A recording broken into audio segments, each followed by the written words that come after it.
વડોદરા મહાનગરપાલિકાની દબાણ શાખા દ્વારા વોર્ડ નંબર 5 વિસ્તારમાં ઠેકરનાથ મંદિર નજીક રસ્તા ઉપર આવેલી દશામાતાની દેરી તેમજ એક નવીન બાંધકામને દૂર કરવાની કામગીરી હાથ ધરાતા સ્થાનિકોમાં ભારે રોષ ફેલાયો હતો।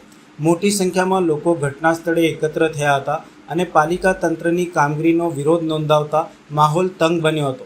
પરિસ્થિતિને કાબૂમાં લેવા માટે પાણીગેટ પોલીસ સ્ટેશનની ટીમ પણ દોડી આવી હતી।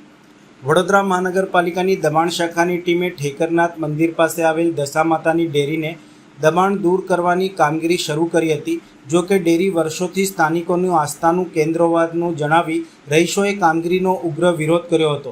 વિરોધ વધતા સ્થળ ઉપર પોલીસ બંદોબસ્ત ગોઠવવામાં આવ્યો હતો। દબાણ હટાવવાની કામગીરી દરમિયાન સ્થાનિકો અને મહાનગરપાલિકાની ટીમ વચ્ચે રકઝકના દ્રશ્યો પણ સર્જાયા હતા। ઘટનાની જાણ થતાં પાલિકાના અધિકારી સુરેશ તુવેર પણ તાત્કાલિક ઘટના સ્થળે આવી પહોંચ્યા હતા અને લોકોને સમજાવી કાર્યવાહી પૂર્ણ કરવાનો પ્રયાસ કર્યો હતો, પરંતુ દશામાતાની ડેરી લોકોની ધાર્મિક લાગણી જોડાયેલી હોવાનું જણાવી સ્થાનિકોએ તેમનો પણ વિરોધ કર્યો હતો। આ દરમિયાન સ્થાનિક કાઉન્સિલરો પણ સ્થળ ઉપર આવી પહોંચ્યા હતા।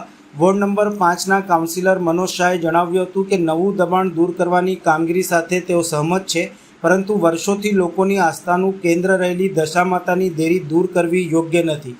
તેમણે આ મામલે ઉચ્ચ કક્ષાએ રજૂઆત કરી ડેરીનું પુનઃનિર્માણ કરવાના પ્રયાસ કરવાની ખાતરી પણ આપી હતી। સમગ્ર મામલે પાલિકાના અધિકારી સુરેશ તુવેર દ્વારા પ્રતિક્રિયા આપી હતી।